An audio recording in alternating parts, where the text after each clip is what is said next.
2022학년도 수시 전형에 대해서 설명을 드리겠습니다. 아마 다 건국대학교에 관심이 있으셔서 이 자리에 오신 걸로 알고 있는데요.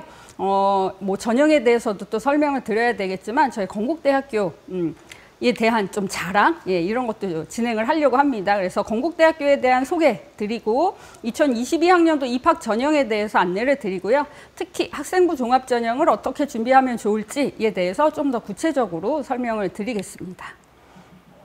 아마 건국대학교에 와보신 분도 계실 거고 와보지 않으신 분도 계실 텐데 저희 건국대학교의 특징은 굉장히 캠퍼스가 큽니다. 학교 안에 호수가 있는 거 알고 계시죠? 이 호수가 굉장히 커서 또 공부하다가 호수 주변을 거닐면서 여유를 즐길 수도 있는데 이 큰 캠퍼스 외에도 우리 학교의 교육 환경에 대해서 설명을 드리면 이 캠퍼스 안에 인문사회 관련한 학과들, 뭐 사범대학, 사회과학대학, 경영대학, 문과대학, 부동산과학원이 있고요. 또 이공학 클러스터라고 해서 공학대학, 또 건축대학, 공학관, 뭐 이과대학 이렇게 해서 신공학관 이런 것들이 굉장히 또 한 곳에 모여 있습니다. 또 건국대학교 하면 생명과학 관련한 학과들도 단과대학도 많이 있는데 건국대학교 병원, 의생명과학연구동, KU 융합과학기술원, 상어생명과학대학, 수의과대학이 또 한 곳에 모여 있는 거 보실 수 있으시고요. 예술디자인 클러스터라고 해서 사범대학의 음악교육, 체육교육, 또 예술디자인대학의 KU, 뭐 시네마테크 이렇게 해서 다양한 전공이 한 캠퍼스 안에서 어우러져 있기 때문에 여러분들께서 본인의 학과뿐만 아니라 또 다른 전공의 수업을 들으실 때도 편하게 이동하시면서 수업을 들을 수 있는 캠퍼스가 구성되어 있다라고 보시면 좋을 것 같습니다. 건국대학교는 우리 지금 학부모님들도 많이 청취하고 계실 텐데요. 매년 이 평판도나 이런 것들이 올라가고 있는 거 아실 겁니다. 부모님들께서 생각하셨던 부모님들이 예전에 대학을 가셨을 때 건국대학교를 생각하시면 안 되고요. 저희 건국대학교는 외부에서 더 주목하고 있는 대학이어서 매년 대학 평가의 평판도 또 교수 연구순위 이런 것들이 계속 올라가고 있는 상황이고요. 또 학부모의 진학 선호도도 2019년도에 5위를 차지했습니다. 그래서 학생, 학부모가 모두 꼭 오고 싶어 하는 그런 건국대학교다라고 보시면 되고요. 무엇보다 지원 사업에도 15년 연속 선정되면서 고등학교 교육과 또 대학 교육에 대해서 고민하면서 교육과정을 짜고 있다라고 알아주시면 좋을 것 같습니다. 그러면 건국대학교의 교육 환경에 대해서 좀 설명을 드리면요.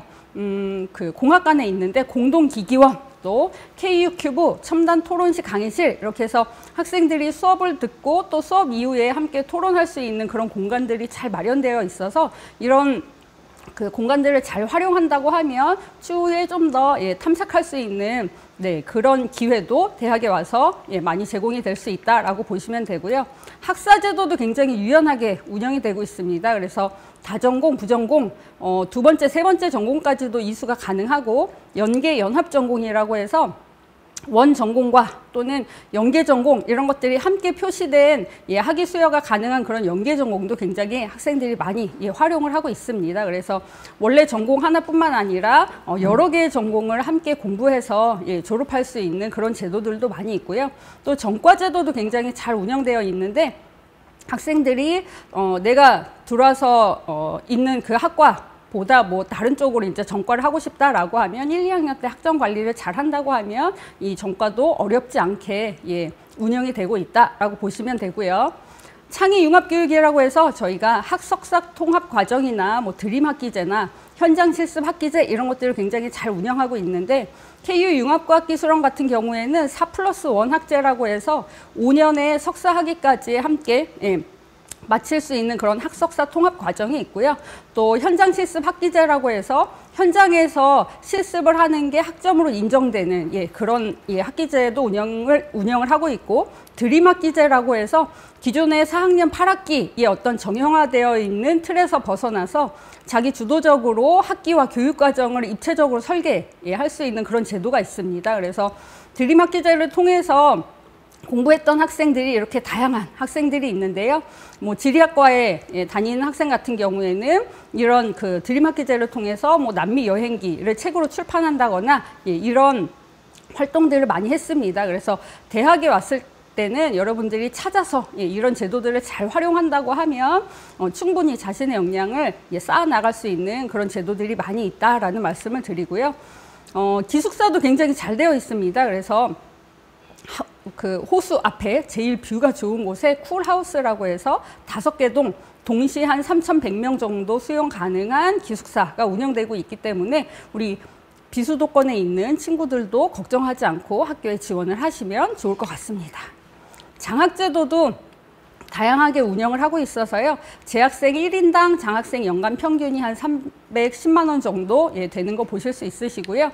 또 진로 취업 관련한 프로그램이 굉장히 잘 운영되고 있습니다. 그래서 1학년 때부터 4학년 때까지 각 학년도에 맞게끔 그 시기에 맞는 그런 프로그램들로 자아 탐색부터 시작해서 경력 개발, 그리고 4학년 때는 취업 집중 프로그램이라고 기업이나 직무별 스터디 이런 것들을 하면서 취업을 준비할 수 있는 서포트를 학교에서 진행을 하고 있다라고 보시면 될 것 같습니다. 그래서 이런 프로그램에 참여하는 학생들은 굉장히 취업률도 좋고 좋은 곳에 또 취업을 하는 걸로 알고 있기 때문에 학교 안에서 다양하게 찾아서 본인의 역량을 개발해 나가시면 좋을 것 같습니다. 또 요즘 창업에 대해서 관심이 굉장히 많은데요. 우리 학교에 창업 관련한 강좌가 굉장히 많고 매년 증가 추세에 있습니다. 그래서 창업 강좌 이수한 학생 수도 굉장히 늘어가고 있고 그러면서 창업 동아리도 증가하고 있는데요. 재학생 중에 창업했던 학생들도 굉장히 많이 있습니다. 그래서 뭐 다양한 기업들이 있는데 버려지는 소방복을 활용해서 업사이클링 디자인 제품을 개발한 학생들도 있고요.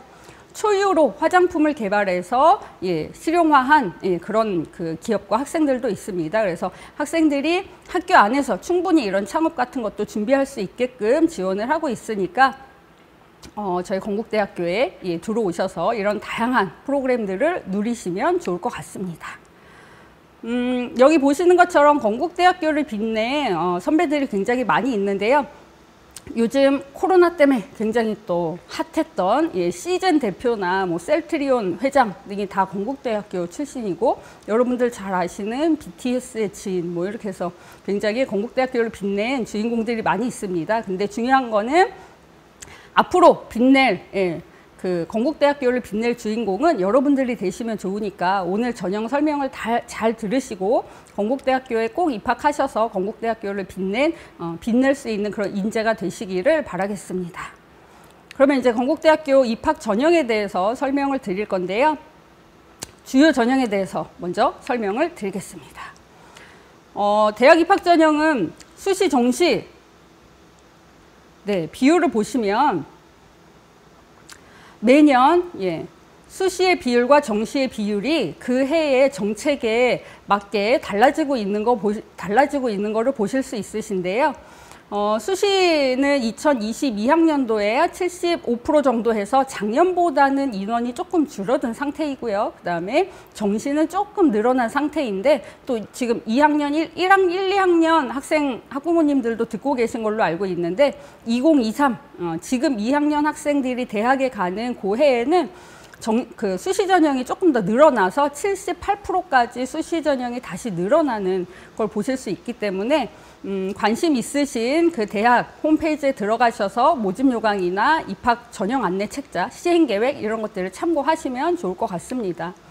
그럼 이제 3학년들 대상으로 보시면 2022학년도 기준으로 전국에서 전국 소재한 대학의 수시 모집 인원을 보시면요.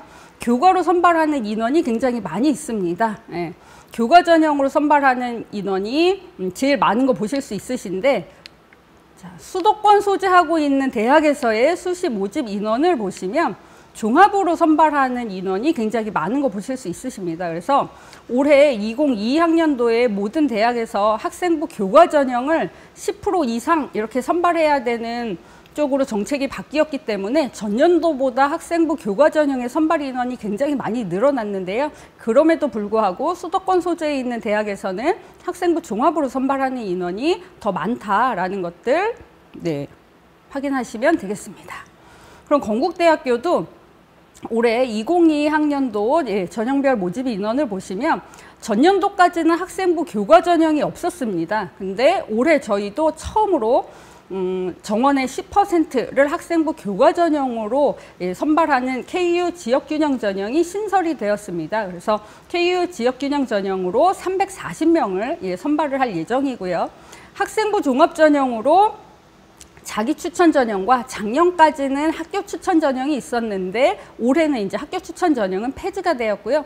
자기 추천 전형과 이제 고른기회 특별 전형에 해당하는 사회통합, 기초생활 및 차상위, 농어촌 학생, 특성화 고교 졸업자, 특성화 고졸 재직자, 특수교육 대상자 이 전형이 학생부 종합 전형으로 선발합니다. 그래서 건국대학교에서는 학생부 종합 전형으로 35%를 선발할 예정이고요. 논술 같은 경우에는 전년도보다 선발 인원이 10명 줄어서 435명 선발할 예정입니다. 실기 실적 전형은 지원 자격이 명확하기 때문에 모집 요강을 참고하시면 좋을 텐데요. 수시에서는 수능 최저 학력 기준이 적용되는 전형이 학생부 교과 전형, 지역균형 전형하고 논술 우수자 전형에만 수능 최저 학력 기준이 적용이 될 예정입니다. 정시는 40%를 선발할 예정이고요. 원래 2023 학년도부터 서울에 있는 주요 16개 대학은 정시를 40% 이상 선발을 해야 되는데 저희는 2022학년도 올해부터 정시 40%를 맞췄다라고 보시면 되셔서 그래서 KU 일반 학생 전형의 선발 인원이 전년도보다 188명이 증원된 상태다라고 보시면 되겠습니다. 주요 변경사항 먼저 말씀드리면요. 말씀드린 대로 학추는 폐지가 되고 학생부 교과 KU 지역균형 전형이 신설이 되었다라는 게 가장 큰 변경사항이고요. 수시에서 수능 최저 학력 기준이 적용되는 방법이 논술과 교과 전형이 그 수능 최저 학력 기준이 다릅니다. 그래서 내가 어느 전형에 지원하는지 확인하셔서 수능 최저 학력 기준을 꼭 확인을 하시면 좋을 것 같고요. 무엇보다도 2015 개정 교육과정으로 문이과가 통합이 되었음에도 불구하고 일단 자연계열 쪽의 학과에 지원하는 학생들은 수능 시험을 볼 때 수학에서는 수학 미적분이나 기하 중에 하나를 선택해서 보셔야 되고요. 그 다음에 과학 탐구도 과학 2과목을 응시해서 그 중에 높은 과목을 반영할 예정이다. 그래서 자연계열 쪽 학과에 지원하는 학생들은 수능을 선택하실 때 이런 것들을 고려하셔서 선택하시면 좋을 것 같습니다. 학생부 종합 전형의 자기소개서 문항이 변경되었는데요. 대교협 공통문항 자체가 변경되었기 때문에 공통문항을 사용하는 모든 학교들에서 문항 수가 3개에서 2개 문항으로 줄어들었고 글자 수도 줄어들었습니다. 건국대학교의 가장 큰 변화는 작년까지는 자율문항 4번 문항이 있었는데요. 올해는 자율문항이 없기 때문에 대교협 공통문항 2개 문항만 사용한다라는 거 보실 수 있으시고 2023학년도 지금 1학년들 같은 경우에는 모든 대학에서 자기소개서가 전면 폐지될 예정이다라는 것들 먼저 확인하시면 좋을 것 같습니다. 그리고 학생부 교과를 정량평가해서 반영하는 방법이 바뀌었는데요. 저희는 국어, 수학, 영어, 한국사, 사회, 과학 이 모든 교과의 전 과목이 100% 다 반영이 될 예정이고 가중치 없이 반영이 될 예정입니다. 그래서 인문계열 학과를 지원하든지 자연계열 학과를 지원하든지 상관없이 국영수사과 한국사가 모두 다 반영된다라고 확인해 주시면 될 것 같고 정량평가할 때 진로 선택 과목 같은 경우에는 상위 3과목의 성취도하고 이수 단위만 반영을 할 예정입니다. 그래서 A와 B는 큰 차이가 없고 C가 됐을 경우에는 점수에서 조금 벌어지는 건 있는데 상위 3과목에서 상위 3과목만 반영한다라는 것들 확인을 하시면 좋을 것 같고요. 그 다음에 지금 2학년에 해당되는 2023 학년도 진로 선택 과목 같은 경우에는 저희가 정량평가를 하더라도 이 진로 선택 과목은 정성평가로만 반영을 하고 정량으로 계산하는 거에서는 진로 선택 과목은 반영하지 않는다라고 보시면 될 것 같습니다. 정시에서의 변경사항 말씀드리면요. 대학 수학능력시험의 반영 방법, 비율 이런 것들은 전년과 동일합니다. 그래서 달라지지 않았고요. 인문 1, 인문 2, 자연 1, 자연 2 세부 계열에서 과목별로 반영하는 비율은 동일합니다. 그러면 수능 선택 과목으로 바뀌었기 때문에 수능에서 선택해야 되는 그 과목 방식이 달라진 거지 실제 반영 방법이나 비율은 동일하다라고 보시면 됩니다. 그래서 아까 수시 수능 최저 학력 기준에서 말씀드렸던 것처럼 자연계열 학과에 지원하는 학생들은 수학은 미적분이나 기하 중에 택하셔야 되고 과학은 과탐 2개를 선택하셔야 된다라는 거고요.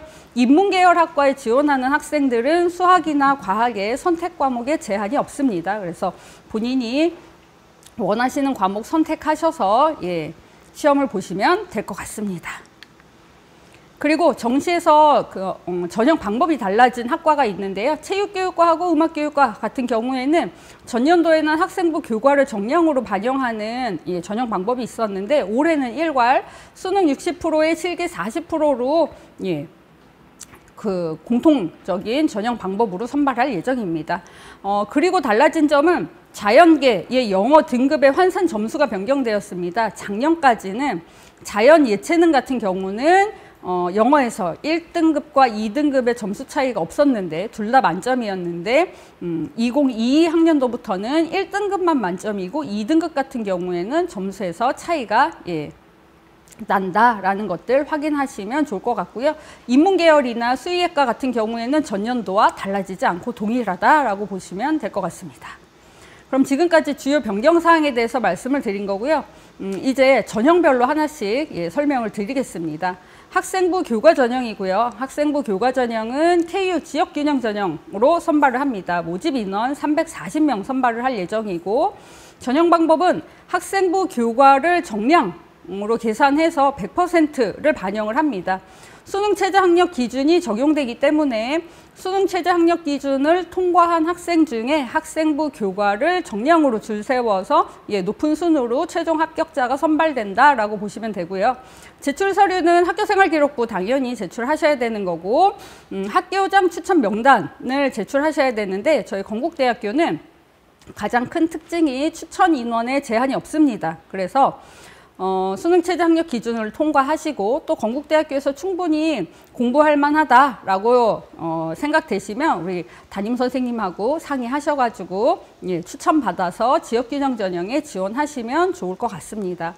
수능 최저 학력 기준은 아까 말씀드린 대로 인문은 2개 등급 합 5, 자연은 2개 등급 합 5, 또 수의에는 3개 등급 합 5로 이 지역균형하고 논술후 수자 전형의 수능 최저 학력 기준이 다르기 때문에 이런 것들 잘 확인하시고 지원하시면 좋을 것 같습니다.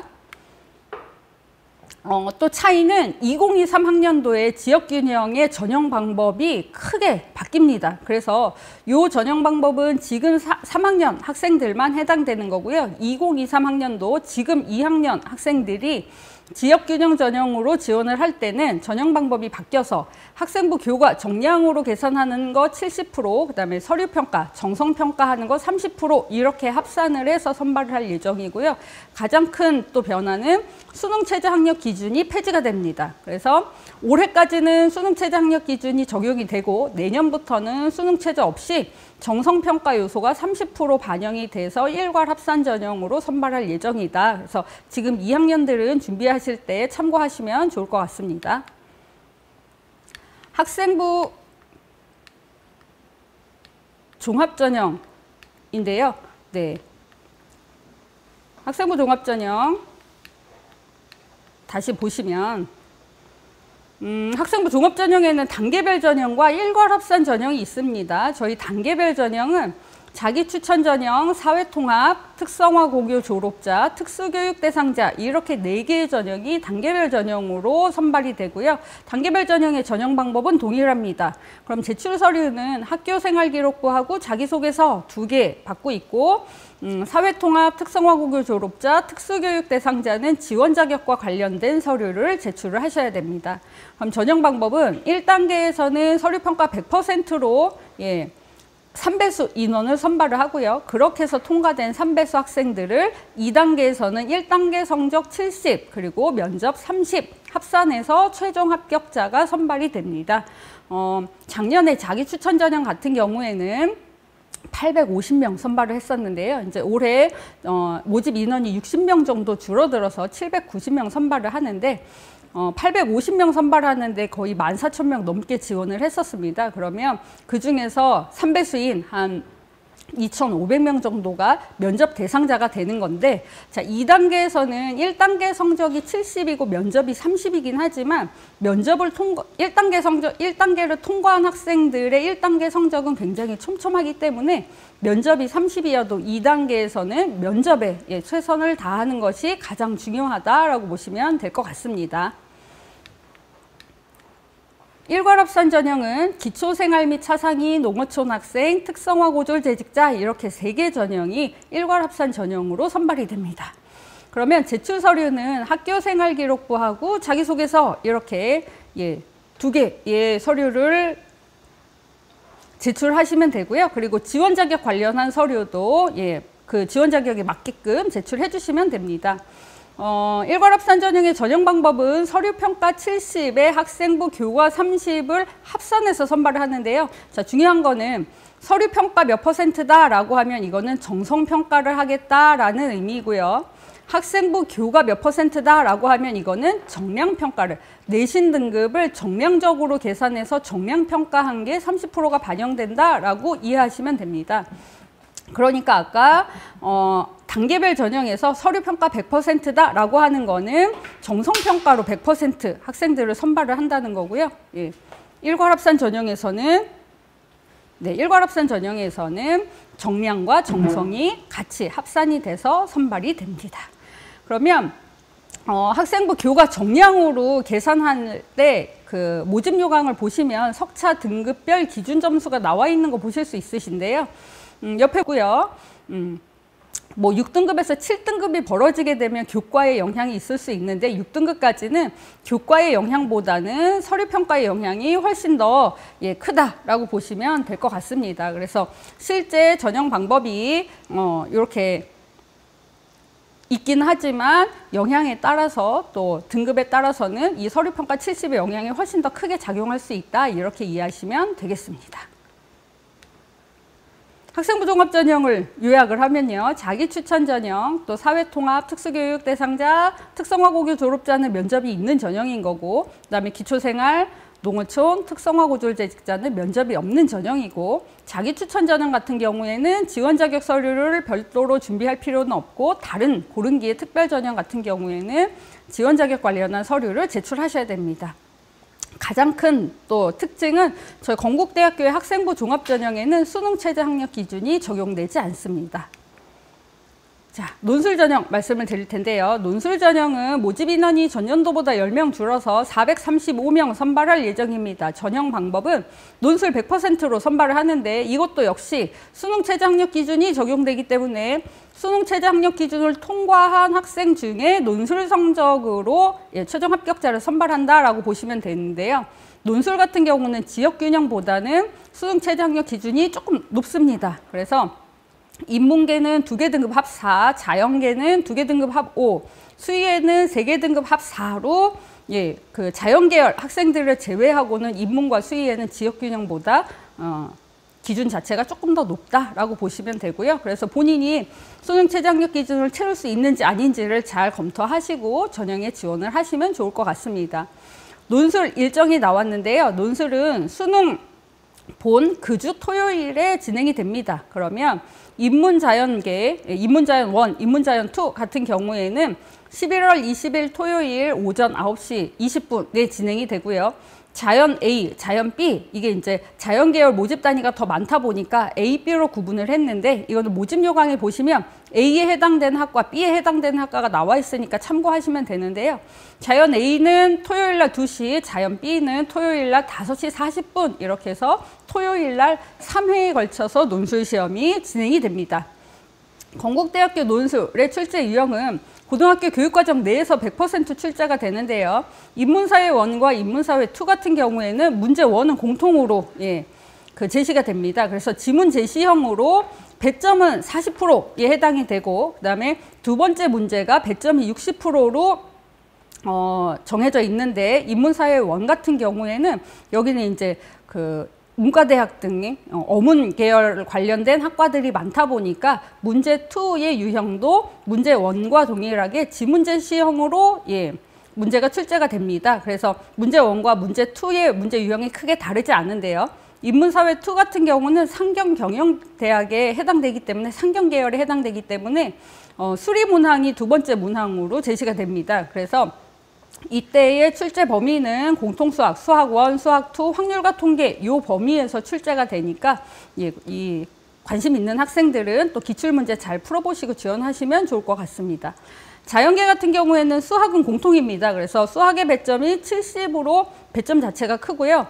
자연계 수학의 범위는 수학, 그 다음에 수학 1, 수학 2, 미적분, 확률과 통계 이 범위 내에서 출제가 될 예정입니다. 그래서 기하 부분에서는 기하는 빠져 있고요. 미적분이나 확률과 통계까지 출제 범위가 정해져 있다라고 보시면 되고, 과학은 선택입니다. 그러면 과학의 배점은 30인데 생명과학, 화학, 물리학 3개 중에 하나를 선택해서 시험을 보시면 되고, 저희는 범위가 2에 해당되는 내용에서는 나오지 않고요. 1에 해당되는 내용에서만 출제가 된다라고 보시면 됩니다.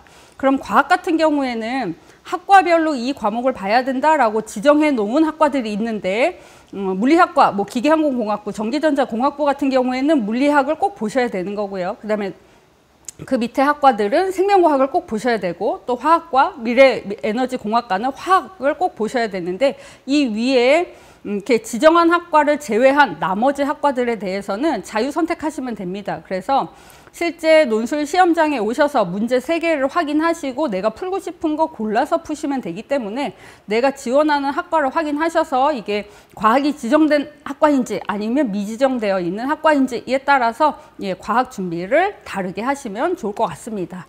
자, 중요한 거는 지금 모의 논술이 입학처 홈페이지에서 진행이 되고 있습니다. 그래서 건국대학교 논술에 관심 있는 친구들은 입학처 홈페이지에 들어오셔서 모의 논술 문제도 풀어보시고, 그 다음에 선행학습 영향평가 보고서를 보시면 전년도 또 그 전년도 기출문제나 문제 유형, 모범 답안 이런 것들이 다 올라와 있으니까 그런 내용들을 확인하시고 준비하시면 좋을 것 같고요. KU 모의 논술은 8월 13일까지 진행이 될 예정이니까 꼭 그 일정에 맞춰서 들어오셔서 모의 논술에 참여를 해보시면 좋을 것 같습니다. 그리고 모의 논술 실제 출제하셨던 교수님의 직강이 논술 특강으로 올라와 있으니까 이것도 확인하시고요. 논술에 참여하셨던 학생들에게는 KU 논술 가이드북도 저희가 보내드리고 있으니까, 그리고 논술 가이드북 같은 경우에도 입학처 홈페이지에 다 게재가 되니까 관심 있는 친구들은 꼭 확인하셔서 참여를 하시고 준비하시면 좋을 것 같습니다. 실기 실적 전형 말씀드리겠습니다. 연기 우수자 전형은 15명 선발하고요. 1단계 학생부 교과로 25배수 선발하고 2단계에서는 실기 100%로 선발을 합니다. KU 특기자 전형은 13명 선발하는데 야구, 테니스, 육상 등 종목별로 인원이 다르기 때문에 이거는 이제 모집 요강을 꼭 확인하셔서 경기 실적이나 본인이 지원 자격이 되는지를 확인하시면 좋을 것 같고요. 그래서 1단계에서는 경기 실적으로 선발하고 2단계에서는 출석, 학생부 교과, 면접, 1단계 성적 합산해서 최종 합격자를 선발합니다. 수시 전형 일정 말씀드리겠습니다. 원서 접수는 9월 10일 금요일부터 9월 14일 화요일 5시까지 원서 접수를 하기 때문에 이게 각 대학별로 원서 접수 날짜, 시간 이런 것들이 약간씩 다릅니다. 그래서 5시까지인지 6시까지인지 월요일까지인지 화요일까지인지 이런 것들 잘 확인하시는데, 건국대학교는 14일 화요일 5시까지다 라고 보시면 되고요. 자기소개서 온라인 입력 같은 경우에는 접수 저희가 열어둘 예정이니까 9월 15일 수요일까지 꼭 자기소개서 이런 것들 잘 입력하시면 될 것 같습니다. 1단계 합격자 발표는 11월 19일 수능 시험 본 다음 날 발표가 될 예정이고요. 저희 건국대학교의 가장 큰 또 특징은 학생부 종합전형 같은 경우에 2단계 전형료 납부를 따로 하셔야 됩니다. 그래서 원서 접수할 게 아니라 1단계 전형료만 받고 2단계 합격한 학생들에 한해서 2단계 전형료를 따로 받고 있기 때문에 내가 면접 대상자가 됐다라고 하면은 2단계 이 접수 일정에 맞게끔 접수를 하셔야 됩니다. 논술 시험은 아까 말씀드렸기 때문에 11월 20일 그 계열에 따라서 시간이 다르니까 꼭 확인하시고 참여하시면 좋을 것 같고요. 학생부 종합전형의 면접 일정은 11월 27일, 12월 4일, 12월 5일 이렇게 3일간 보게 되는데, 11월 27일에는 사회통합, 특성화고교 졸업자, 특수교육 대상자, 그리고 자기 추천 전형의 자연계인데 자연계 중에서도 공대나 상어생명과학대학을 제외한 그러니까 이과대, 건축대, 융합과학기술원, 수의학과, 수학교육과 여기는 11월 27일에 면접을 볼 예정이고요. 12월 4일은 자기 추천의 자연계, 공과대학과 상어생명과학대학에 지원하는 학생들은 12월 4일에 면접을 봅니다. 그리고 자기 추천 인문계에 지원하는 학생들은 12월 5일 일요일 날 면접을 보기 때문에 면접 일정 잘 확인하셔가지고 지원하시면 좋을 것 같습니다. 자, 그러면 정시는 뭐 크게 달라지는 건 없고요. 달라지는 점은 수능으로 지원하는 학생들은 수능 100%로 선발을 하고, 실기가 있는 모집 단위 같은 경우에는 수능 60에 실기 40으로 전형 방법이 통일이 되었기 때문에 내가 실기가 있는 학생들은 또 모집 요강 잘 참고하셔서 실기 준비를 하시면 좋을 것 같고요. 아까 말씀드린 대로 수능의 반영 방법은 달라지지 않았고, 자연계 쭉 지원하는 학생 수학과 과학탐구가 지정되어 있는 것들 확인하시면 좋을 것 같습니다. 종합전형을 어떻게 준비하면 좋을지에 대해서 좀 더 구체적으로 제가 설명을 드리겠습니다. 학생부 종합전형이란 보시는 것처럼 고등학교 교육과정 그리고 대입전형 전문가인 입학사정관이 학교생활기록부를 중심으로 해서 교과 발달사항, 비교과, 자기소개서, 면접 이런 것들을 통해서 우리 대학, 우리 과에 적합한 학생인가를 종합적으로 평가하는 전형이 학생부 종합전형입니다.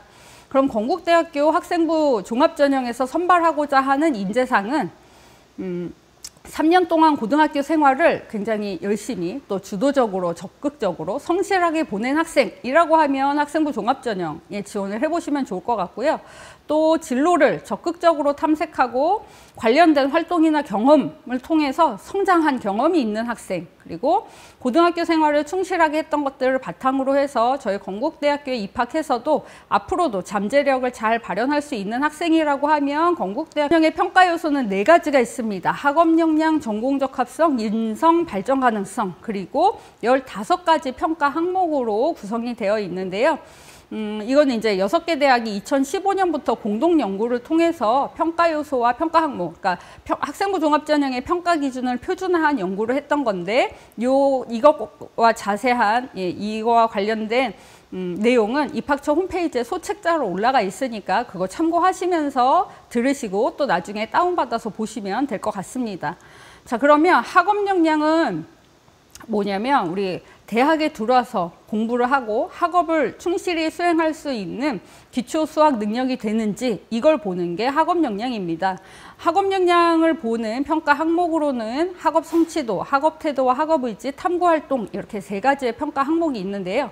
학업 성취도는 여기 보시는 것처럼 교과목의 석차 등급 또는 원점수, 평균, 표준 편차 등을 활용해서 산정한 학업 능력 지표와 교과목 이수 현황, 노력 등을 기반으로 평가한 교과의 성취 수준이나 학업적 발전의 정도다라고 정의를 하고 있는데, 우리 학생이나 학부모들이 많이 오해하고 있는 게 학업 성취도 이퀄 내신 등급이라고 생각하는 경우가 많이 있습니다. 근데 학생부 종합전형에서 학업 성취, 내신 성적을 볼 때는 단순히 등급만 보는 게 아니라 등급을 볼 때 이런 원점수, 평균, 표준 편차, 이수유자 수 이런 내용들을 같이 고려해서 그 등급의 의미를 살펴보고 있고요. 그거 외에 세부 능력 및 특기사항을 통해서 여기에서 얘기하고 있는 학업 태도와 학업 의지, 탐구 활동 등을 확인을 합니다. 학업 태도와 학업 의지는 학업을 수행하고 학습을 해나가는 자발적인 의지와 태도, 그리고 학습자가 스스로 학습 목표를 설정하고 적절한 학습 전략을 선택해서 계획을 수립하고 실행하는 과정을 학업 태도와 학업 의지라고 정의를 하고 있습니다. 탐구 활동 같은 경우에도 어떤 대상에 대해서 호기심을 가지고 깊고 폭넓게 탐구할 수 있는 능력을 확인을 하는데, 평가 세부 내용을 참고하시면 자, 학업 성취도는 다음과 같습니다. 전반적인 교과 성적 이런 것들의 추이도 보지만 학생들이 이제 많이 물어보는 질문이 등급이 올라가는 게 좋냐, 내려가는 게 좋냐, 올라갈 때 가산점이 있냐, 내려가면 감점이 되냐, 이제 이런 것들을 많이 물어봐요. 근데 단순히 등급을 그렇게만 볼 수 없는 게 이제 2015 개정 교육과정에 따라서 학생들의 과목 선택권이 굉장히 다양해졌잖아요. 그래서 공통 과목은 전교생 학생들이 다 같이 듣지만 일반 선택 과목만 해도 이게 학생들마다 고르고 선택하는 그런 과목이 달라서 이수자 수에 따라서 또 굉장히 등급의 의미가 달라질 수 있습니다. 그래서 저희가 이 등급을 볼 때는 그런 뭐 이수자수 뭐 이런 것들을 같이 고려해서 예, 평가를 한다라고 보시면 될 것 같습니다. 그리고 보시면 대학 수학에 필요한 기본 과목, 뭐 국영수사과 이런 것들의 성적은 어떤지, 혹시 그거 외에 유난히 소홀함을 보인 과목은 없는지 이런 내용들을 같이 저희가 확인을 하는데요. 그런 거예요. 이제 학생들이 또 많이 물어보는데 내신 따기, 그러니까 내신 관리를 하기 위해서 주요 과목은 굉장히 내신 관리를 잘했는데 비주요 과목 같은 경우에는 유난히 소홀함을 보여서 굉장히 역량이 있는 것 같은데 이 과목은 포기했나? 이렇게 보이는 학생들도 간혹가다 있습니다. 그랬을 경우에 평가자 입장에서는 이 친구가 대학에 와서도 이렇게 편차 있게 공부하지 않을까, 자기가 좋아하는 과목만 공부하거나 하기 싫은 과목은 하지 않을까, 이제 이런 걱정을 할 수 있어서 혹시 그런 수업을 듣고 참여하는 데 있어서의 성실성, 이런 내용들을 이 학업 성취도 항목으로 저희가 평가를 하고 있습니다. 그리고 과목별 이수자수의 규모, 등급 외에도 원점수, 평균, 표준 편차 이런 것들이 적절한지를 보는 건데, 그러니까 학업 성취도 볼 때는 그런 걸 같이 보는 겁니다. 그러니까 이수자수가 많은 과목과 이수자수가 적은 과목에서는 이수자수가 적은 과목이 내신 따기가 좀 더 어렵고, 편차가 큰 과목과 편차가 작은 과목 같은 경우에 표준 편차라는 거는 평균 가까이 학생들이 얼마나 많이 몰려 있는지, 퍼져 있는지 이런 정보이기 때문에 편차가 작은 과목은 학생들이 평균 가까이에 굉장히 이렇게 몰려 있다 보니까, 비슷한 수준의 학생들이 굉장히 촘촘하게 몰려 있다 보니까 실수로 문제 하나만 틀려도 등급이 이렇게 훅 떨어질 수 있는 그런 상황이 올 수 있다는 걸 평가자도 알고 있습니다. 그래서 학생의 등급을 볼 때는 그런 이수자수, 편차 이런 것들을 고려해서 봤을 때 등급은 떨어졌지만 이수자수도 작고 편차가 작아서 실수해서 등급이 떨어졌을 수도 있겠구나 라는 것들을 감안하고 세부능력 및 특기사항을 봤는데, 그 세특에 이 친구의 학업태도나 학업의지, 탐구활동 관련된 내용이 굉장히 자세하게 잘 기술되어 있다라고 하면 그런 내용들을 참고해서 학생의 학업 역량을 평가한다라고 보시면 될 것 같습니다. 그러다 보니까 학생부 교과전형과 학생부 종합전형에서의 차이는 뭐냐면, 학생부 교과전형에서는 등급을 그냥 정량적으로 계산을 하는 거여서 이수자수, 평균, 표준 편차 이런 것들은 전혀 고려하지 않습니다. 그래서 단순히 등급으로만 줄 세우니까 교과전형에서는 2.3과 2.5 중에 2.3의 등급을 받은 학생들이 붙는 게 맞습니다. 근데 학생부 종합전형에서는 등급으로만 줄 세우는 게 아니라 이런 내용들을 종합적으로 고려하고 있기 때문에 어떤 경우에는 2.3의 학생은 떨어질 수도 있고 2.5의 학생이 붙을 수도 있는 게, 단순히 등급의 정량적인 의미보다는 이 친구가 그 수업 시간에 보여주는 태도와 모습을 통해서 학업 역량을 정성적으로 평가하는 거다라고 보시면 될 것 같습니다. 그리고 학업 태도와 학업 의지, 여기 평가 내용을 보시면 학업 태도와 학업 의지나 탐구 활동에 보시는 것처럼 여기에 교과에서 뭐 수업 시간에 교과 활동을 통해서 이런 내용들이 굉장히 많이 있는데요.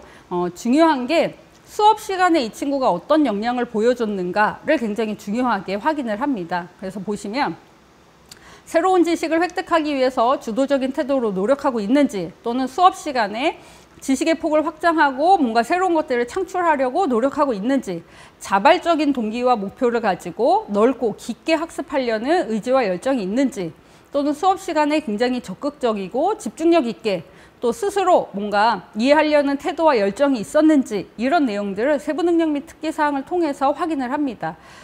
탐구활동 같은 경우에도 수업 시간에 이루어지고 있는 탐구활동에 적극적으로 참여했는지, 또는 그 탐구활동에서 표출되는 학문에 대한 열의, 지적 관심, 그러니까 지적 호기심이 나타나고 있는지, 그런 것들을 탐구하기 위한 또 창의적인 결과물, 이런 것들도 같이 나타나고 있는지, 이런 내용들을 같이 확인을 하고 있기 때문에 세특에서 이런 내용들이 잘 보여지려면 실은 수업 시간에 굉장히 적극적으로 참여하는 게 중요합니다. 수업에 그냥 가만히 앉아 있거나 아무런 참여를 하지 않을 경우에는 과목 선생님께서 이런 특징을 알기가 굉장히 어려우실 수 있어서 수업에 참여하시면서 궁금한 거 물어도 보시고 알고 있는 거 발표도 하시고 질문도 하시고 이러면서 선생님과의 상호작용을 통해서 수업에서 나타나는 역량과 성장된 모습이 세특을 통해서 나타난다라고 하면 그 친구의 등급만 보는 게 아니기 때문에 이런 내용으로 충분히 학업 역량을 평가하고 있다라고 이해하시면 좋을 것 같습니다. 전공 적합성은 지원하는 전공, 계열과 관련된 분야에 대한 관심과 이해, 노력과 준비 정도를 전공 적합성이라고 얘기하고 있는데요. 이때 전공은 오해하시면 안 되는 게 우리가 대학원생을 뽑는 전공을 의미하지는 않습니다. 고등학생 수준에서 그 계열, 전공, 그 학과에 대해서 얼마나 관심을 가지고 있고 탐색했는지, 이해하고 있는지 이런 관점으로 전공 적합성을 평가를 하고 있고요. 전공 적합성의 평가 항목으로는 전공 관련 교과목 이수 및 성취도, 전공에 대한 관심과 이해, 전공 관련 활동과 경험 이렇게 3가지 평가 요소로 평가를 합니다. 그러면 전공 관련 교과목 이수 및 성취도는 뭐냐면 우리 학과 공부를 하는데 고등학교에서 이런 과목을 듣고 오면은 훨씬 더 우리 학과 공부하기에 좋을 텐데 라고 관련성이 있는 그런 과목들을 고등학교에서 찾아서 잘 들었는지, 그리고 그 안에서 성취도 있었는지를 확인을 하려고 하고요. 전공에 대한 관심과 이해는 내가 지원하는 전공 계열에 대해서 궁금해하고 또 그걸 해결하기 위해서 뭔가 주의를 기울인 태도와 그걸 통해서 이해하고 알고 있는 정도는 어느 정도인지를 확인을 하고자 합니다. 그리고 전공 관련 활동과 경험은 내가 지원한 전공 계열에 대한 관심을 충족시키기 위해서 교내에서 어떤 노력을 했고 그 안에서 뭘 배웠는지를 확인을 하는데요. 평가 세부 내용을 보시면 전공 관련 교과목 이수 및 성취도는 보시는 것처럼 계열과 관련된 과목을 어느 정도 이수했는지, 그리고 스스로 선택해서 수강한 과목은 얼마나 되는지 이런 내용들을 확인을 합니다. 이 관련 있는 과목은 학과마다 막 세세하게 정해져 있지는 않습니다. 그래서 뭐 국문과를 가려면 이 과목을 꼭 들어야 되고 경제학과를 가려면 이 과목을 꼭 들어야 되고 이렇게 학과마다 정해져 있지는 않고요. 우리 학생 학부모님들이 알고 계시는 것처럼 크게 계열별로 관련 있는 과목을 확인한다라고 보시면 됩니다. 그래서 인문계에서도 어문학 관련 학과들, 뭐 국문학과나 영어영문학과나 뭐 이렇게 어문학 관련 학과들은 관련 있는 과목이 다 아시는 것처럼 뭐 국어, 영어, 사회 이렇게 될 거고요. 또 인문계열 쪽에서도 경영학과나 경제학과처럼 상경 경영계열 이런 쪽은 다른 어문학 계열보다는 수학이 조금 더 관련 있는 과목으로 인정이 될 텐데 그때 수학 교과에서도 미적분 기하까지 다 요구하는 건 아니고 수학 1, 2 잘 듣고 확률과 통계 정도만 잘 들어도 괜찮다라고 보기 때문에 그때 수학을 막 다 기하까지 꼭 공부해야 되고 이렇게 생각하실 필요는 없을 것 같습니다. 그리고 학교에서 개설되는 경제 수학 이것도 학교에서 개설이 돼서 들을 수 있으면 뭐 들으면 좋지만 학교에서 개설이 안 돼서 그걸 못 들었다고 해서 그거 자체만으로 학생들한테 불이익을 주거나 감점을 주거나 그러지는 않습니다. 자연계 학생 같은 경우에는 공대 지원하는 학생들, 특히 물리 베이스의 학과들에 지원하는 학생들은 관련 있는 과목으로 수학과 물리학 1, 2 이제 이런 것들을 좀 확인을 합니다. 그랬을 때 수학은 내가 만약에 공대 지원한다라고 하면 확률과 통계나 미적분뿐만 아니라 기하까지 선택을 해서 들으면 훨씬 더 학과 공부할 때 도움이 된다라고 보실 수 있고요.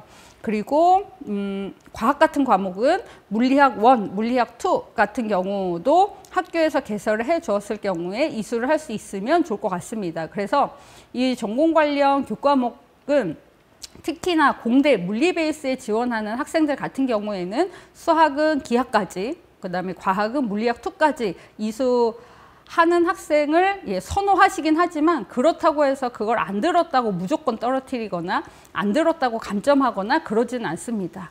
여기 보시는 것처럼 스스로 선택해서 수강했는지를 확인을 하는 게 학교에서 개설되어 있던 그런 과목이 뭔지 그 과목 중에 이 친구가 선택한 과목은 뭔지 이 정도는 평가자가 매치할 수 있기 때문에 학교에서 개설을 했는데 안 들었는지 학교에서 개설이 안 돼서 못 들었는지 뭐 요 정도는 저희가 확인이 가능하거든요. 그래서 학생부 종합전형을 준비한다라고 하면 내신 성적을 따기 좋은 과목을 선택하는 게 아니라 내가 지원하려고 하는 학과에서 필요한 과목은 진로 선택 과목으로 선택해서 들으면 훨씬 더 대학 공부할 때 도움이 된다, 이렇게 생각하시면 좋을 것 같습니다.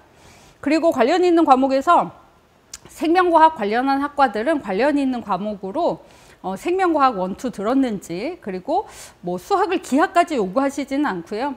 확률과 통계 정도까지만 해도 크게 문제되지 않는다라고 하시는데, 또 생각보다 영어를 관련 있는 과목으로 언급을 해주시는 학과들도 있습니다. 왜냐하면 이번에 코로나 때 보셔서 아시겠지만 되게 생명과학 같은 경우에는 연구나 이런 것들이 굉장히 빨리빨리 바뀌고 그러다 보니까 저널로 같이 공부를 해야 되는데 영어가 잘 안 되다 보면 도구로서 활용이 안 돼서 수업을 따라가기가 어려운 경우가 많이 있다고 합니다. 그래서 생명과학 쪽은 관련 있는 과목으로 생명과학 1, 2 들었나, 뭐 영어 이제 이런 것들을 관련 있는 과목으로 말씀하시기 때문에 이렇게 관련 있는 과목을 이해하실 때는 세세하게 이 학과 갈 때 이 과목 이렇게 1대1로 매칭시키시기보다 계열로 이해하셔서 어문, 상경, 물리, 뭐 생명화학 이런 쪽으로 준비하시면 좋을 것 같습니다. 그래서 지금 1, 2학년 학생들도 듣고 계실 텐데 이제 선택 과목을 선택하셔야 될 때 내가 지원하려고 하는 학과 계열에서 필요한 과목들이 뭐가 있는지, 그러면 내가 2학년 때부터 어떤 과목들을 어떻게 선택하면 좋을지를 좀 고민을 하시면 좋을 것 같고요. 그 다음에 무조건 진로 선택 과목을 많이 듣는다거나 아니면 심화 과목으로만 진로 선택 과목을 듣는 것이 좋다, 이렇게 말할 수는 없습니다. 그러니까 대학에서 보는 거는 과목이 얼마나 화려한가, 과목이 많은가, 이걸 확인하는 게 아니라 그 수업 시간에 그 과목에서 이 친구가 무엇을 배웠고 그 배운 내용을 통해서 어떤 역량을 쌓아왔는지, 그래서 그 과목의 내용을 잘 이해하고 있는지, 이런 내용을 확인을 하는 거여서 실은 그런 보통 교과에서 배우는 내용만 충실하게 잘 숙지한다라고 하면 대학에 와서 공부하는데 크게 어려움이 없기 때문에 굳이 무조건 막 어려운 과목을 찾아서 듣는다거나 화려하게 듣는다거나 과목명을 막 이것저것 이렇게 쇼핑하면서 듣는다거나 그럴 필요는 없을 것 같습니다. 그래서 내가 배우고자 하는 학과, 계열 공부하는데 필요한 수준, 필요한 과목 이런 것들만 잘 이해하고 그 안에서 선택하시면 좋을 것 같고요. 당연히 전공 관련 교과목 이수 성취를 볼 때 앞에 학업 성취도에서 했던 것처럼 등급만 보는 게 아니라 이수자수, 뭐 이수 단위, 평균, 표준 편차 이런 것들 참고하고요. 특히나 올해 3학년부터는 진로 선택 과목이 9등급으로 나오는 게 아니라 성취도로 나오기 때문에 성취도는 뭐 세계 성취도이기 때문에 9등급 때보다는 학생들이 크게 펼쳐지지 않을 거여서 저희가 세특을 통해서 그 수업 시간에 어떤 내용을 배웠고 이 친구가 수업에서 어떻게 참여했는지 위주로 학생의 역량을 평가할 예정입니다. 자, 전공에 대한 관심과 이해와 전공 관련 활동과 경험은 학생들이 많이 오해하고 있는 거는 전공 관련 활동과 경험이 꼭 학과와 1대1 매칭돼야 되는 거라고 생각하는 경우가 있습니다. 근데 저희 건국대학교에도 학과, 전공이 굉장히 많은데 이걸 어떻게 고등학교에서 1대1 매칭하면서 준비하기는 어렵다고 생각하기 때문에 대학에서도 꼭 매칭되는 활동을 요구하는 게 아니라 교내에서 어떤 경험이든지 간에 그 경험 속에서 이 친구가 무엇을 배웠고 그 배우고 기른 역량이 내가 지원하는 학과와 어떻게 연관될 수 있는지 연관성만 설명할 수 있으면 괜찮습니다. 그래서 전공에 대한 관심과 이해에서 보시면 이 친구가 이 전공 계열에 대해서 관심이 있는지, 흥미를 가지고 있는지, 그리고 바르게 이해하고 있는지 이런 것들을 확인하는데 그 확인하는 작업이 이렇게 본인이 학교 경험 속에서 이 경험이 교과 경험이든 비교과 경험이든 정적인 경험이든 동적인 경험이든 상관은 없습니다. 어떤 경험이든지 간에 그 경험 속에서 무엇을 배웠고 또 내가 지원하려고 하는 그 학과 공부를 할 때 어떤 역량이 필요할지 고민해보고 그 두 부분에 있어서 연관성만 설명할 수 있다라고 하면은 어떤 경험이든 상관없을 것 같습니다. 예를 들면 공대 지원한다라고 했을 때 다 물리 동아리만은 할 수 없기 때문에 물리 동아리 한 학생들한테 뭐 가산점 주고 물리 동아리 안에서 감점 주고 이런 게 아니라 물리 동아리가 아니라 교직 편집부를 했어도 교직 편집부 하면서 과학 관련한 기사를 본인이 분석하는 경험을 할 수도 있고 아니면 교직 편집부 하면서 본인이 이런 논리적 글쓰기 쓰는 역량을 기를 수도 있고 굉장히 그 동아리 안에서도 다양한 경험을 할 수 있잖아요. 그러면 그렇게 해서 기른 역량이 내가 논리적 글쓰기 역량을 길렀다. 근데 이게 공대 공부를 할 때 나는 이런 부분에서 관련이 있을 것 같고 이런 부분에서 필요할 것 같아서 이렇게 노력해 왔다라는 것들만 설명할 수 있으면 괜찮습니다. 근데 이제 대부분의 학생들은 이 전공 관련 활동과 경험 때문에 뭐 영문과 가려면 어떤 활동을 하는 게 도움이 되나요? 이 활동한 게 이 학과 가는데 도움이 될까요? 감점이 될까요? 이제 이렇게 접근하는데 그렇게 접근하실 필요는 없을 것 같습니다. 그리고 뭐 정규 동아리를 했는지 자율 동아리를 했는지 책을 뭐 10권 읽었는지 5권 읽었는지 이렇게 정량적으로 접근하실 필요도 없고요. 저희가 개수를 세거나 이런 활동들을 많이 했는지 또 1대1 매칭되는 활동을 했는지 이걸 보는 게 아니라 그 경험에서 이 친구가 무엇을 배웠고 그 안에서 어떤 성장이 있었는지 이것들을 중점으로 평가를 할 예정입니다. 그래서 전공적 합성을 이렇게 잘 나타내시려면 실은 나에 대한 이해 이런 것들도 있으셔야 되고 내가 뭘 좋아하는지 뭘 잘하는지 이런 거에 대한 이해도 있으셔야 되고 내가 지원하려고 하는 학과에 대한 이해도 있으면 좋을 것 같습니다. 그 학과에서 어떤 내용을 배우는지 그리고 그 학과 공부를 할 때 어떤 역량이 필요한지 이런 부분들을 잘 이해하셔서 그 두 가지만 연결하실 수 있으시면 좋을 것 같습니다. 자, 인성은 5가지의 평가 항목으로 구성이 되어 있습니다. 그때 이 인성의 정의는 공동체의 일원으로서 필요한 바람직한 사고와 행동을 인성이라고 하는데 우리가 성격적인, 기질적인 특징으로 인성을 평가하는 건 아닙니다. 그러니까 이 친구가 착한지 안 착한지 활동적인지 활동적이지 않은지 이런 걸로 보는 게 아니라 고등학교 생활 속에서 길러지는 태도로서의 인성을 평가합니다. 그랬을 때 협업 능력, 나눔과 배려, 소통 능력, 도덕성, 성실성 이렇게 5가지를 평가를 하는데요.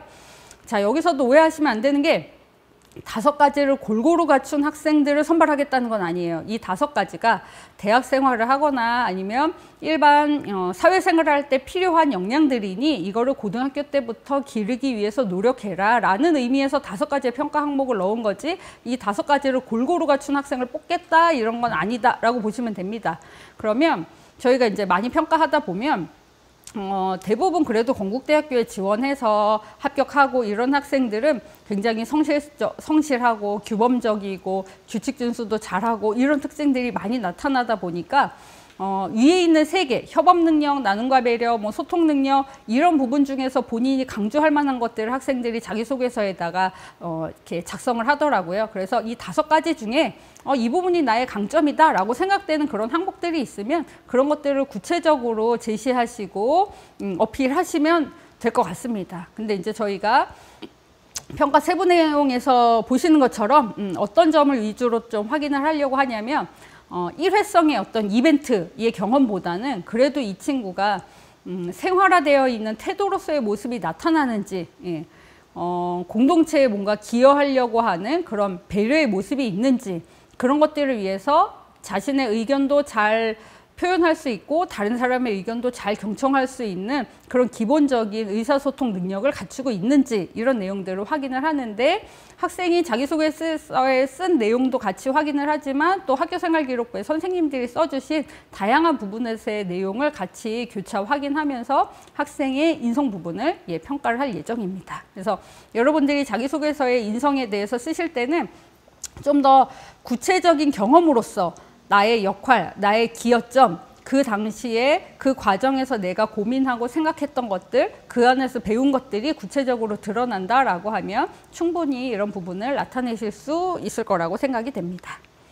발전 가능성은 그래서 이 친구가 우리 건국대학교에 들어와서 앞으로도 잘할 수 있는 친구인가 이걸 보는 게 발전 가능성이고요. 발전 가능성을 보는 항목으로 4가지가 있습니다. 자기주도성, 경험의 다양성, 리더십, 창의적 문제 해결력 이렇게 4가지가 있는데 이 4가지도 모두 골고루 갖춘 학생들을 뽑겠다 이런 건 아니고요.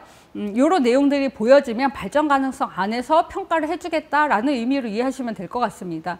그러면 자기주도성은 실은 앞에 있는 학업 역량, 전공적 합성 이런 것들하고 많이 이렇게 중복돼서 평가되는 요인이기도 한데요. 교내 다양한 활동에 적극적으로 잘 참여했는지 새로운 과제를 주도적으로 뭔가 만들면서 성과를 내었는지 그리고 기존에 본인이 경험했던 내용들을 바탕으로 스스로 외연을 확장하려고 노력했는지, 이런 내용들이 아마 앞에 있는 학업 태도와 학업 의지, 탐구 활동 이런 부분에서 적극적으로 참여하는 학생들은 아마 중복해서 또 평가가 될 수 있는 부분도 있고요. 그 다음에 경험의 다양성은 또 오해하시면 안 되는 게 그런 거예요. 1학년 때부터 진로를 일관되게, 나는 1학년 때부터 이 학과에 가야지, 이렇게 진로를 명확하게 정해서 그때부터 준비한 학생도 있기는 있어요. 근데 그런 학생들이 많지는 않고, 대부분은 1학년 때 학교에서 하는 다양한 활동들에 이렇게 참여하다가 2학년 때 계열로 조금 좁히고 3학년 때 이 학과 가야 되겠다, 이렇게 해서 자기의 관심사항을 좁혀가는 학생들이 굉장히 많이 있습니다. 그러면 1학년 때부터 일관된 진로를 가지고 노력했던 학생들은 전공적 합성 면에서 그만큼 고민도 하고 경험도 하고 그랬기 때문에 그런 부분에서 충분히 평가를 해주겠다라고 하면 1학년 때부터 그냥 다양하게 학교 생활에 참여하면서 그 안에서 본인의 역량을 길러온 그런 학생들은 이 발전 가능성의 경험의 다양성 측면에서 충분히 그런 것들을 평가를 해주겠다라는 의미로 이해하시면 되지, 진로도 막 일관돼야 되고 경험도 이렇게 다양해야 되고 이걸 다 요구하는 거는 아니다라고 보시면 될 것 같습니다. 그리고 리더십도, 리더십이 있는 친구들이 학교에 와서, 대학에 와서 굉장히 잘 적응하더라라는 것 때문에 발전 가능성 안에 넣은 거고요. 리더십은 회장을 하고 안 했는지 여부하고는 상관없이 회장을 안 했어도 리더십이 있는 친구가 있고 회장을 했어도 리더십이 없는 친구가 있는데, 이런 공동체의 목표를 위해서 뭔가 적극적으로 또 뭔가 계획하고 실행을 주도한 경험이 있는지, 이런 내용들로 평가를 한다라고 보시면 되고요. 창의적 문제 해결력은 나에게 주어진 환경 속에서 어떤 좀 더 이걸 활용하려고 했던 경험이 있는지, 이런 것들을 보는 거고, 뭔가 예술적인 무에서 유를 창조하는 창의성이 아니라 내가 기존에 알고 있던 지식이나 그런 경험 속에서 다른 방식으로 고민해보고 다른 방식으로 해결을 해보려고 했던 그런 경험들을 창의적 문제 해결력으로 평가를 할 예정입니다. 그래서 이 4가지 평가 요소를 저희가 100점을 가지고 평가를 하는데요. 학업 역량은 200, 전공적 합성 300, 인성 200, 발전 가능성 300, 그래서 200, 300, 200, 300 해서 100점이 정해져 있고요. 평가 요소별로 7등급 평가를 하고 있습니다. 그래서 학교들마다 뭐 사정하는 방법은 다르긴 한데 저희는 요소별로 100점이 있으면서 요소별로 7등급 평가를 한다, 이렇게 이해하시면 좋을 것 같습니다. 학생부 종합전형의 평가 절차는 다소다단계 평가 절차로 운영을 하고 있는데요. 1단계 서류 평가를 할 때 2명의 평가자가 한 학생의 서류를 독립적으로 평가를 합니다. 그리고 나서 각자 아까 평가 요소별로 점수를 다 환산을 했을 때 일정 점수 차이가 벌어진다라고 하면 서류 재평가위원을 다시 선정해서 그 학생의 서류를 다시 평가를 하게 됩니다. 그러면 그 학생의 1단계 평가 점수가 많아지게 될 텐데요. 그 중에서 최대 최소를 빼고 나머지가 이 친구의 1단계 평가 점수가 되게끔 그렇게 해서 조정하는 작업이 있고요. 또 서류 평가하는 과정 중에 평가자가 이런 거를 고등학교 좀 확인을 해주세요 라고 실사를 요청하는 부분이 있으면 학생에게 직접 요구하기보다 고등학교에 연락을 해서 학교를 통해서 확인을 받는 경우도 있습니다. 그래서 자기소개서나 이런 데 쓰실 때 학교를 통해서 확인이 가능한 그런 내용을 쓰셔야지, 본인만 알고 있는 내용을 쓰신다거나 학교장의 허락 없이 나갔던 활동을 쓰시거나 그러면 그거는 평가에 반영이 안 된다라고 보시면 될 것 같습니다. 2단계는 면접인데요. 면접도 2명의 평가위원이 한 학생을 10분 동안 면접을 진행을 합니다. 그랬을 때 저희 건국대학교 면접은 제출 서류에 근거한 면접이다 보니까 학생부나 자소서에 있는 내용을 잘 숙지해 갖고 오시면 되는 거고, 평가자가 면접 질문을 도출할 때도 그렇게 제출 서류에 근거한 면접 질문을 도출하게 됩니다.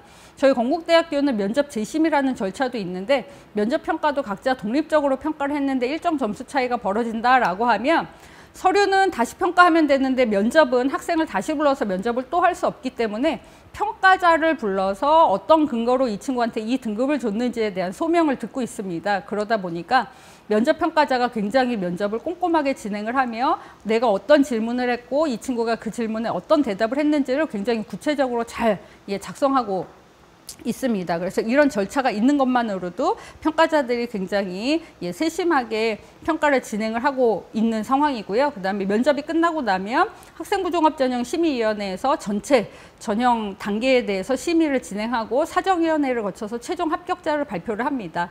그럼 다수다단계 평가 절차가 왜 공정하냐면 여러 단계에서 여러 명의 평가위원이 한 학생의 평가에 관여를 하고 있는 구조이기 때문에 한 평가자의 영향력을 최소화시키는 역할을 하면서 공정성을 유지한다. 이렇게 보시면 됩니다. 그래서 이런 공정성에 대한 부분은 대학에서 고민하고 있는 부분이니까 우리 학생, 학부모님들은 이 부분은 걱정하지 마시고 이제 자기소개서 이런 것들을 잘 준비하셔서 지원을 하시면 좋을 것 같습니다. 학교생활기록부 기재 방법이 바뀌고 있는 거 보실 텐데요. 2022와 2023 학년도 대입에서는 전년과 달라지는 부분들이 있습니다. 그래서 학생부가 이렇게 달라진 내용으로 저희에게 전달이 될 거고요. 또 2024 지금 1학년들은 또 달라지는 부분이 있기 때문에 그 부분에 맞게끔 저희가 평가 요소나 평가 항목 이런 것들을 적용해서 학생들을 평가를 한다라고 보시면 되는데요. 학교생활기록부 항목별 평가 주안점을 보시면 학적사항은 저희가 블라인드 평가가 되었기 때문에 이 학교가 어떤 학교인지는 모르는 상태에서 평가를 진행합니다.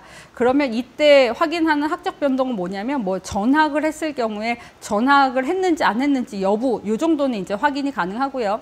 출결 사항 같은 경우에는 결석 지각 조퇴 결과 이런 내용들로 확인을 하는데 질병으로 인한 거는 문제 삼지 않고요. 미인정 지각, 미인정 결과, 미인정 결석 이거와 관련된 거는 학생의 성실성과 연관지어서 평가에 반영할 수 있습니다. 자, 수상 경력은 수상과 관련해서 학생들이 굉장히 질문이 많은 걸로 알고 있는데 이제 한 학기에 하나를 결정을 해야 되잖아요. 그랬을 때 이제 많이 물어보는 게 진로와 관련된 걸 하는 게 좋냐, 다양하게 한 걸 좋냐 이런 것들을 이제 많이 물어보세요. 근데 정답은 없는 것 같고요.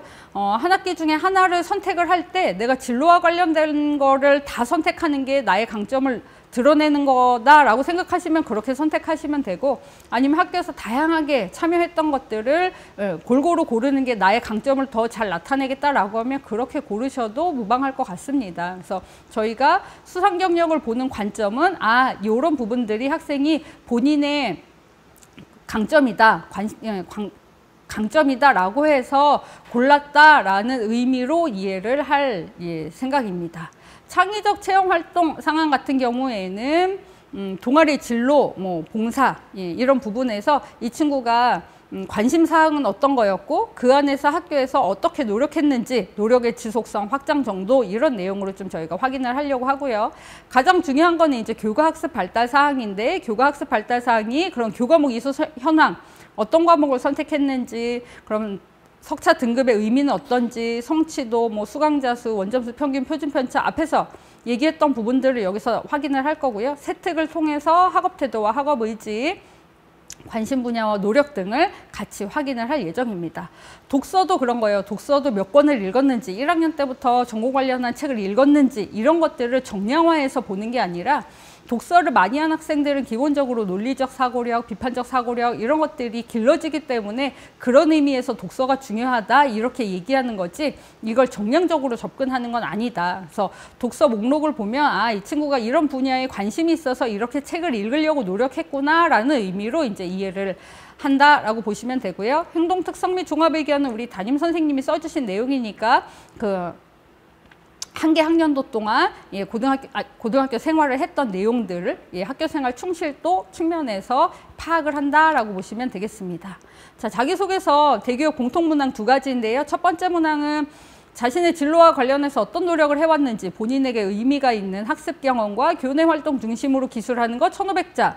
그리고 타인과 공동체를 위해서 노력한 경험, 이를 통해서 배운 점 800자 이렇게 해서 이제 2개가 대교육 공통 문항이고요. 1번 같은 경우에는 전년도에 1, 2, 4번이 합쳐진 게 1번이다 이렇게 보시면 될 것 같고 2번은 전년도에 3번 그런 인성과 관련된 문항이다 라고 보시면 되는데 저희 건국대학교는 자율문항은 없다. 그럼 1번 문항을 쓰실 때는 1, 2, 4번이 합쳐져 있는 거라고 말씀드렸잖아요. 그러면 내가 지원하는 학과 계열과 관련된 그런 동기와 그거와 관련된 노력한 과정, 예, 이런 탐색 과정 이런 것들이 자신의 특성이 드러나게끔 써주시면 좋을 것 같고요.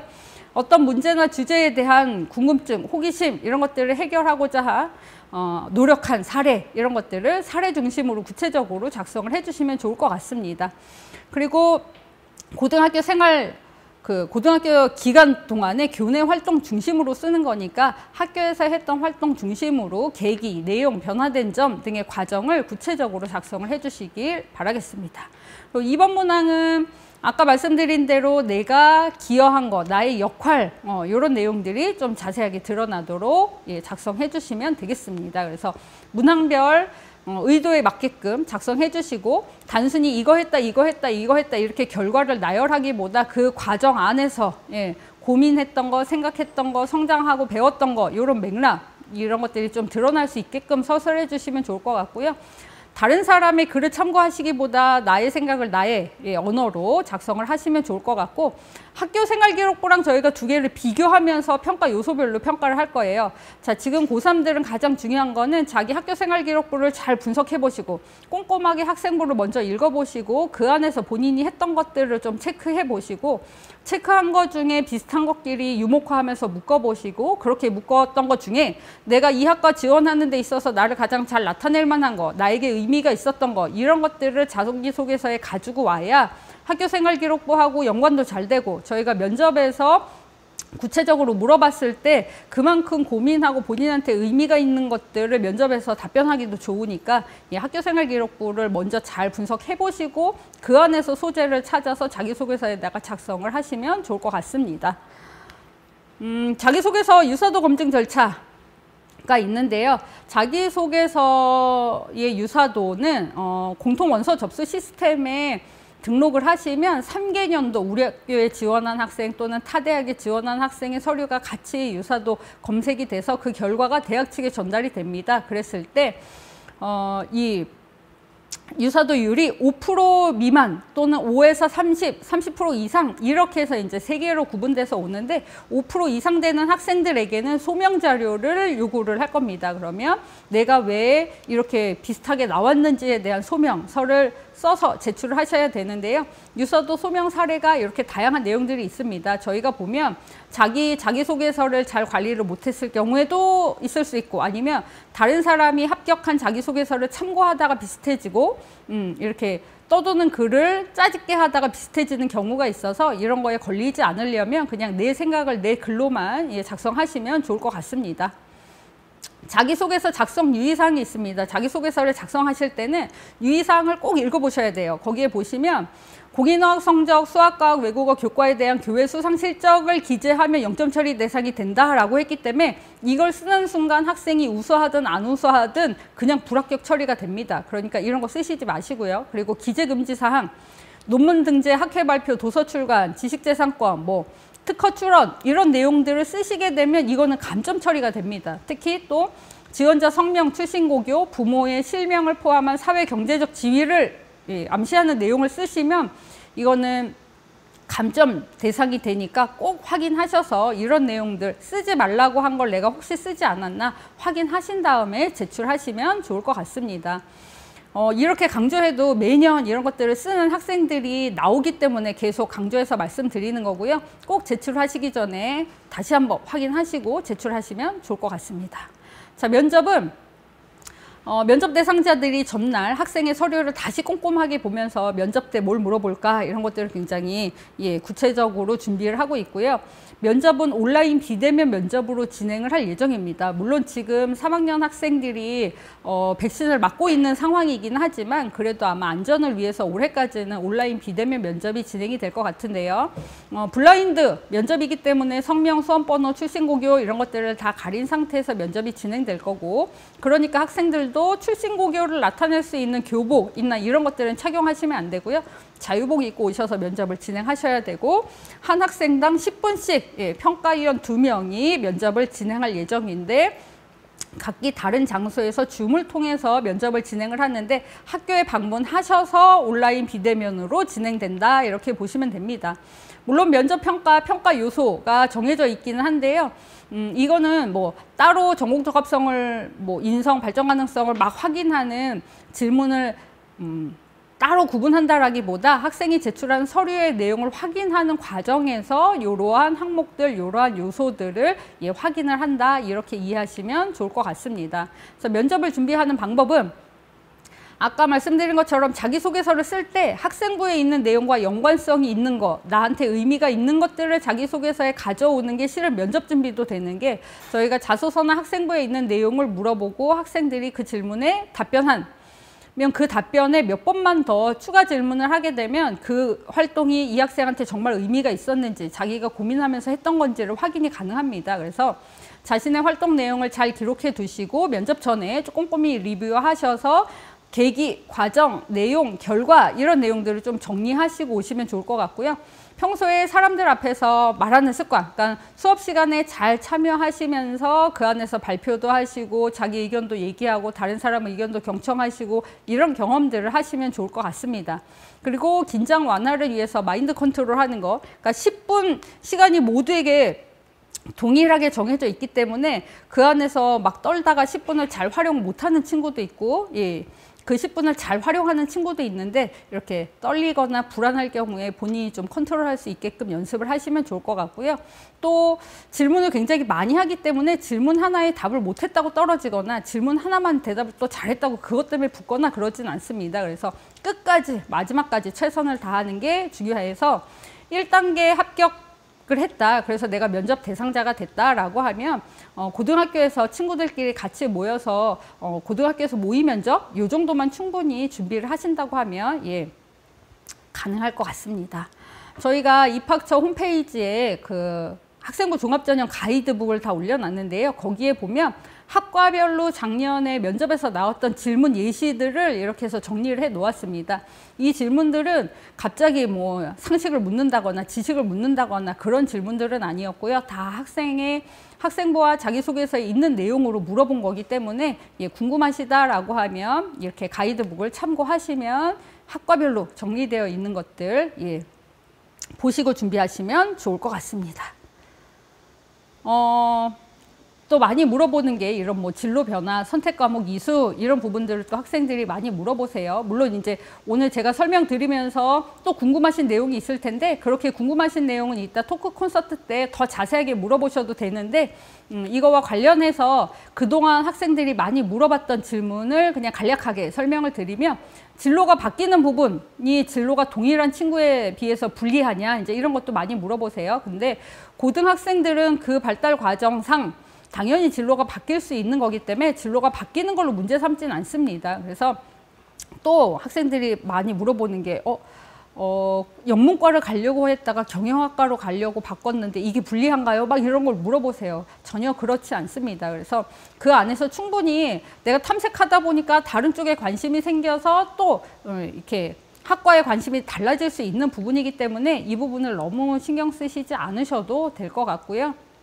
나중에 면접에서 뭐 물어본다라고 하면 내가 설명할 수 있고 또 자소서로 글로써 나타낼 수 있으면 그것도 상관없고 꼭 이게 글로 나타내야 되는 부분은 아니기 때문에 너무 진로 바뀌는 거에 걱정하지 않으셔도 된다라는 말씀을 드리고요.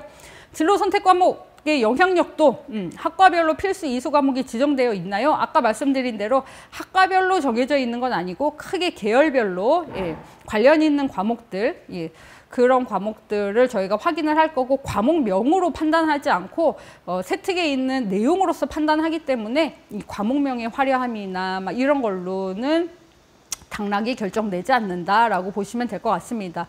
소인수 선택 과목 온라인 공동교육과정을 선택해서 이수하면 유리하냐? 공동교육과정을 이수했다고 더 플러스 점수 주고 그러진 않습니다. 근데 이제 뭐 어쨌든 관심이 있고 이러니까 찾아서 듣는 그런 노력, 주도성 이런 부분에서 평가받을 수 있는 부분은 또 정성적으로 평가하되, 실제 그 수업에서 나타나는 역량이나 내용들은 세특을 통해서 또 별도로 확인한다, 이렇게 보시면 좋을 것 같습니다. 그래서 이 과목을 선택하고 안 하고 이 활동을 하고 안 하고 이거 자체로서 감점을 주고 가점을 주고 이렇게 진행되는 거는 아니다, 이렇게 이해하시면 좋을 것 것 같고요. 저희 입학처 홈페이지에 보시면 학생부 종합전형과 관련된 다양한 자료들이 올라와 있습니다. 학생부 종합전형, 평가 요소, 평가 항목, 그리고 종합전형에 많이 하는 질문 101가지 이야기, 진로 선택 과목 관련한 거, 그리고 학생부 종합전형 가이드북, 1, 2학년들이 활용하기에 좋은 꿈잡이 노트 이런 내용들이 다 올라가 있으니까 꼭 관심 있는 친구들은 다운받아서 확인하시고 준비하시면 좋을 것 같습니다. 그 외에도 입학처 홈페이지나 건국대학교 홈페이지에 오시면 관련된 이 전형과 관련돼서 다양한 동영상이 올라가 있으니까요. 이 SQ 내용도 참고하시지만 또 뭐 전형별로 궁금하시다라고 하면 이런 동영상도 참고하셔서 준비하시면 좋을 것 같습니다. 이렇게 했는데도 궁금한 게 또 생긴다라고 하면 저희 여기 나가는 번호로 또 연락을 주시면 저희가 원서 접수 시작하기 전까지는 전화를 통해서도 다양하게 상담을 해드리고 있으니까 궁금하시면 언제든 연락 주시면 좋을 것 같습니다. 그럼 아마 제가 드리는 거 들으시면서도 궁금하신 점이 있으실 거예요. 그러면 그런 내용들 잘 정리해 놓으셨다가 이 동영상 댓글에다가 달아주시면 이따 토크 콘서트 때 저희 입학사정관 선생님께서 또 자세하게 답변을 해 주실 예정입니다. 그래서 지금 들으시면서 궁금하신 거 뿐만 아니라 이제 재학생들이 나와서 재학생 관련한 합격자 발표, 합격 사례를 발표를 할 건데요. 그 내용 들으시면서 궁금하신 점도 질문을 써주시면 또 학생들이 답변할 수 있는 건 학생들이 답변을 하고 그 외의 내용들은 또 저희 사정관 선생님께서 답변을 해주실 예정입니다. 그래서 저는 2022 전형에 대한 설명은 여기까지 마치고요. 여러분들 전형 준비하시는데 도움이 많이 되셨기를 바라겠습니다. 네, 감사합니다.